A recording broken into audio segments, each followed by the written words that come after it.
네, 유튜브 월가 분석 김정남입니다. 최근에 좀 약간 뜸했는데 앞으로는 더 자주 찾아뵐 수 있도록 노력을 하겠습니다. 제가 그동안에 그 전에 비트코인 얘기 좀 하고 싶었는데 주토피아가 아무래도 이제 주식 전문 채널이다 보니까 약간 좀 다른 걸 했던 측면이 좀 있었는데 얼마 전이었죠. 지금 월가를 지금 떠들썩하게 하고 있는 미국 최대 가상화폐, 가상자산 거래소 코인베이스가 상장을 하면서 오늘 영상에서는 이제 코인베이스와 비트코인 얘기를 좀 할까 합니다. 코인베이스는 비트코인 같은 가상자산을 거래하는 거래소고요. 그 거래 수수료로 돈을 버는 회사입니다. 그렇기 때문에 코인베이스의 미래는 곧 비트코인의 미래와 똑같다고 얘기를 할 수 있을 것 같습니다.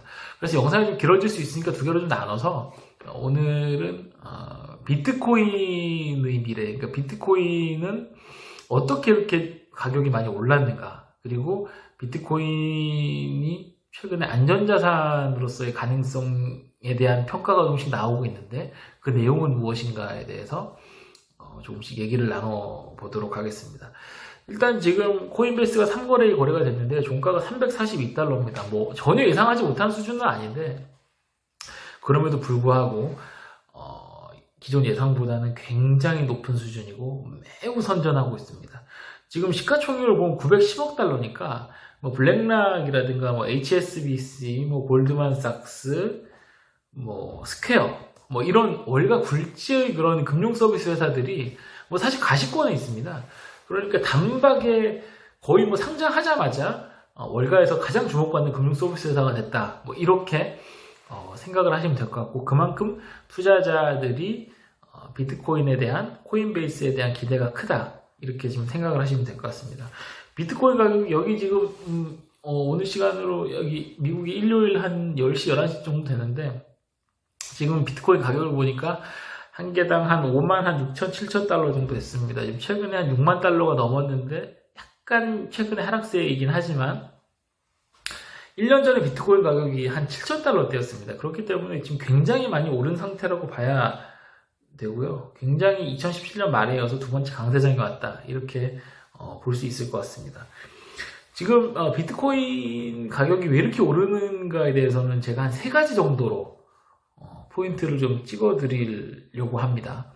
첫 번째는 인플레이션입니다. 그리고 두 번째는 안전자산으로서의 특징이 비트코인에서 나타나고 있다는 것이고 세 번째로는 이런 특성들이 나타나는 와중에 뭐 기업이나 기관, 그러니까 2017년도 당시에는 개인들이 가격을 끌어올린 강세장이었다면 지금은 이제 기업이나 기관들이 이 시장에 들어온 그런 약간의 다른 특성, 그 세 가지를 좀 설명을 드리려고 하는데 이 첫 번째는 인플레이션입니다. 저한테 지금 비트코인이라는 자산이 있으면 그 특징이 가장 중요한 게 뭐라고 너는 생각하느냐라고 저한테 물어본다면 저는 딱 한 글자로 얘기할 수 있을 것 같아요. 유한성입니다. 유한성. 그러니까 비트코인의 채굴량이 2100만 개로 정해져 있고 지금 1900만 개 정도 가까이 이게 채굴이 됐다고 하는데 2140년도에 채굴이 완료가 된다고 하고요. 그렇기 때문에 비트코인의 양이 정해져 있죠. 그렇기 때문에 지금 인플레이셔너리한 상황, 지금 이 상황이 비트코인에게 훨씬 더 우호적으로 작용하고 있다고 생각을 합니다. 지금 현재 연방준비제도 통계를 좀 보면 제가 찾아보니까 2월 1일 기준으로 올해 M2 광의 통화 규모가 19조 4,177억 달러입니다. 그러니까 1년 사이에 한 25.7% 정도 폭증한 것으로 지금 나와 있는데 이 정도로 달러가 많이 풀린 거는 역사상 전례가 없는 일입니다. 그러니까 당연히 개인이나 기관이나 뭐 기업이나 이런 달러를 가진 이 경제 주체들은 가만히 앉아서 돈을 잃을 수 있기 때문에 인플레이션 우려 때문에 화폐 가치가 떨어질 수 있기 때문에 인플레이션 해지 자산을 찾는 거는 뭐 당연한 일이고요. 특히 지금 또 다른 측면을 하나 더 말씀을 드리면 바이든 행정부가 지금 돈풀기 소위 말하는 재정 확대 정책을 펴고 있는데 미국 재무부 통계를 제가 또 좀 찾아보니까 지난해 한 10월부터 올해 한 3월까지 6개월간 2011 회계연도 재정적자, 상반기 재정적자를 보니까 1조 7천억 달러 정도입니다. 역대 최대이고요. 사실 이게 지금 빚을 진다는 게 개인이든 기업이든 국가든 다 마찬가지인 게 지금야 금리가 너무 낮기 때문에 뭐 원리금 상환 부담이 좀 낮을 수 있겠지만 만약에 금리가 더 오를 시에는 원리금 상환 부담이 훨씬 더 커질 수 있겠죠. 지금 제롬 파월 연준 의장이 금리 인상을 좀 뭐 생각했던 것보다는 조금 뭐 늦게 가져가겠다는 그런 뉘앙스로의 발언을 많이 하고 있는데 사실은 인플레이션을 잡으려면 그냥 금리를 바로 올리는 게 교과서적으로 맞죠. 그럼에도 불구하고 이제 미국 그 재정 적자 부채가 걸려 있기 때문에 굉장히 이제 조금 속도를 늦출 수밖에 없는 상황이 딜레마에 빠진 것입니다.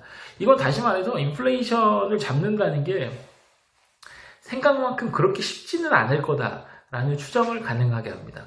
이 와중에 이제 그동안에 우리가 잘 몰랐던, 그러니까 최근 2009년도에 비트코인이 새로 생겨나면서 우리가 주로 비트코인을 하면 떠올렸던 그런 뭐 투기, 뭐 도박, 뭐 사기, 뭐 이런 식의 이미지가 아니라 조금 더 한꺼풀 벗겨보니까 비트코인의 안전자산으로서의 특성이 좀 있더라. 이게 갑자기 부각이 됩니다. 제가 아까 말씀드렸듯이 유한성을 제가 말씀드렸잖아요. 그 유한성이라는 게 인플레이셔널이라는 리스크가 없다는 뜻이기 때문에 특히나 주목을 받고 있고 가격이 올라가는데 가장 중요한 역할을 했다. 우리가 지금까지 알고 있는 안전자산이라고 하면 가장 대표적인 게 금과 은이죠.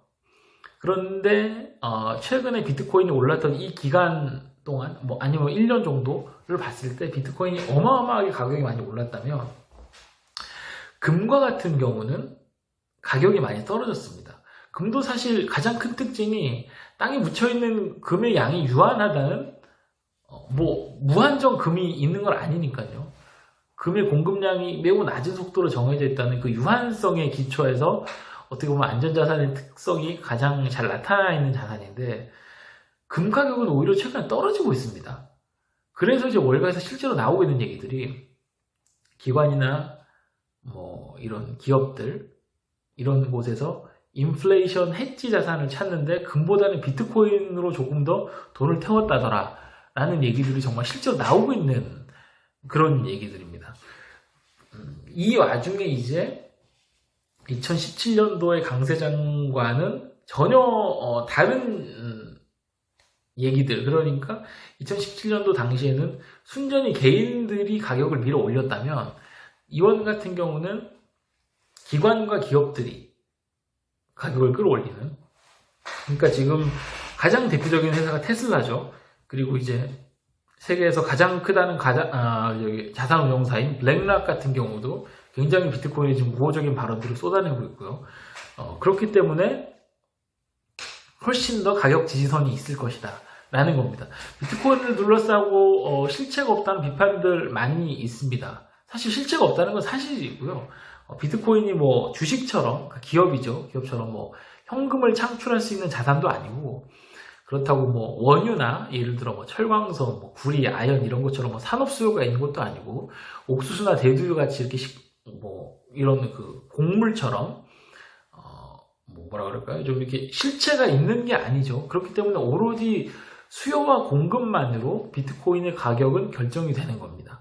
그렇기 때문에 지금 개인을 넘어서 기관과 기업들까지 여기 들어와 있다는 건 뭐라고 그럴까요? 조금 가격 지지선이 좀 형성이 될 수 있다?